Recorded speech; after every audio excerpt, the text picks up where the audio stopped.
Have you got a grease stain on your favorite suede shoes? Don't worry, we have a simple, at-home solution to make them look new again. Here's what you'll need. Just some white vinegar and a soft towel. Yes, it's that easy. First, let's prep our cleaning tool. Dip the soft towel into some white vinegar, making sure it's damp but not too wet.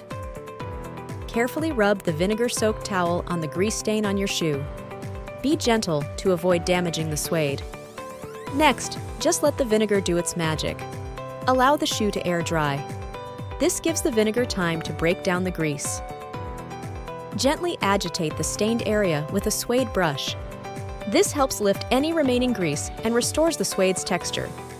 If you found our grease-fighting video enjoyable, please give it a thumbs up, leave a comment, and share it with your friends. Your support means a lot to us. Don't forget to subscribe for more awesome tips like these. Hit the bell icon to stay updated on our latest videos.